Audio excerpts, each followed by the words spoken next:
को नहीं छोड़ना जो हाथ से काटा करते जो दा के साथ, तो वो गलत है, उनको ज्ञान नहीं है। ज्ञान होगा जब आप सत्संग को सुनोगे, सत्संग सुनने से फिर इसको करके देखोगे जैसे हमने आपको बताया है, तो फिर क्या होगा, फिर आपको घर में भी सुख महसूस होगा। एक एक परिवार के अंदर लगभग 2-2, 3-3 व्यक्ति बीड़ी और दारू पिया करते थे, 4-4 भी भाई सारे पिया करते थे। जब सतगुरु महाराज की वाणी सुनी कि कितना दुख होता है, कितना उनको कष्ट होगा जो आज हुक्का शराब आदि प्रयोग करते हैं, 184 में चले जाएंगे। एक बार सुना, दूसरी बार सुना, तीसरी बार सुनकर उन्होंने प्रण कर लिया कि आज के बाद हम बीड़ी शराब मांस तंबाकू प्रयोग नहीं करेंगे। तो इसी प्रकार मैं कहना ये चाहूं था कि बंदी छोड़ गरीबदास महाराज की जो वाणी है, ये यहाँ हरियाणा में प्रवेश करने में हमें बहुत दिक्कत आ रही है, लेकिन उसके बावजूद भी प्रोग्रेस इतनी आवश्यकता से अधिक होगी, उम्मीद से भी ज्यादा होगी। उम्मीद नहीं थी कि ये भक्तजन इतने जल्दी से इस बात को समझ लेंगे, पर बंदी छोड़ गरीबदास महाराज ने अपनी पूरी शक्ति का प्रयोग किया है।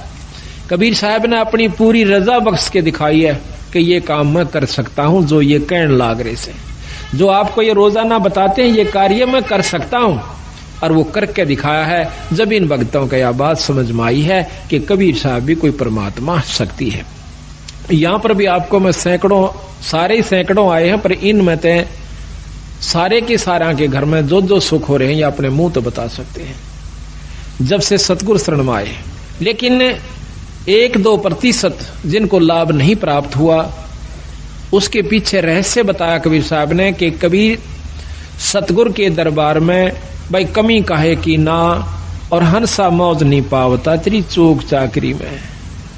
अगर तुझे पूर्ण लाभ पूर्ण मौज भगवान नहीं बख्श रहा है कबीर साहब, तो तेरी चाकरी में, तेरी सेवा के अंदर अभी बहुत कमी है, अपनी बहुत कमी है तेरे अंदर।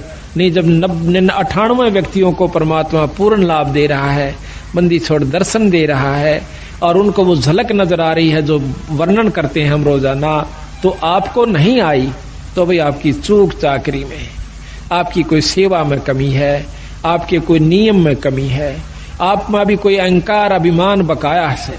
तो सतगुरु महाराज को अहंकार तो लेस मात्र मान में, म्यान कहते हैं तलवार का जो ऊपर का कवर होता है, उसके अंदर 2 खड़ग 2 तलवार नहीं समा सकती, किसी रूप में भी नहीं समा सकती। इतना इम्पॉसिबल असंभव कार्य है कि राख्या चाहे पिया चाहे प्रेम रस, और राख्या चाहे मान, एक म्यान में 2 खड़ग, भाई देखी सुनी ना कान है। तो अहंकार तो एक लेश मात्र भी ईश्वर को पसंद नहीं है, और जिनमें अहंकार नहीं रहा उनको परमात्मा का दीदार हुआ, दर्शन हुआ, आत्म कल्याण हुआ। और इसमें के लगे है अहंकार को तोड़ने में, कुछ नहीं लगता, बस थोड़ी सी कसर से, थोड़ा सा सावधानी की आवश्यकता है, थोड़े सी विवेक की आवश्यकता है इसके अंदर। आज हम मनुष्य शरीर में है, ये माटी का पुतला और खाक में मिल जाएगा 10-20 साल के अंदर। और फिर हमारे ऊपर महाराज ने लिखा है कि कबीर काहे गर्भियो और ऊंचा देख आवास, और काल पड़े भू लेटना तेरा ऊपर जामे घास। कल तो जमीन पर जाकर पड़ना होगा, और वहां फूक फाक के थोड़ी सी राख हो जाएगी, और उसके ऊपर फिर तेरा घास जामेंगे।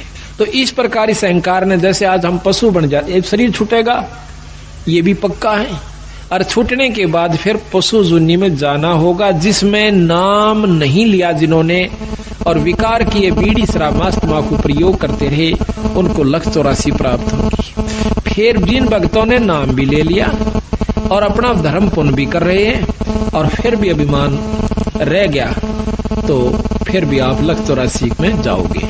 वो दूसरी बात है कि आपकी की हुई कमाई परमात्मा अवश्य देगा आपको। फिर ना जाने 1000 वर्ष में सूत बैठे, फिर ना 10,000 वर्ष में सूत बैठे, ऐसे सत्संग का कि जिसमें आज आपको पूर्ण ब्रह्म परमात्मा के बारे में जानकारी दी जाएगी।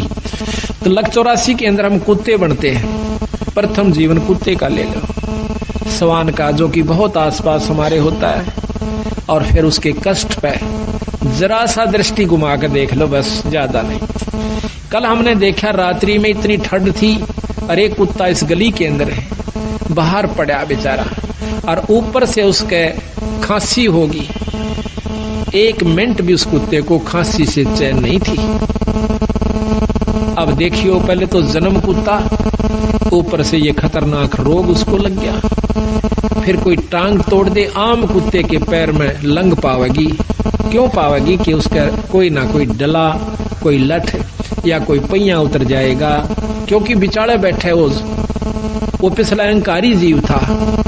उसने कोई नो कह दिन थोड़ा इधर वाले कौन होता, अभिमान रखा करता था, और आज अभिमान उसमें जोका तू है। अपने अहंकार वश बिचाले बैठेगा और बिल्कुल ऊपर गाड़ी चढ़ न होलेगी, जब थोड़ा सा सरकेगा एक तरफ।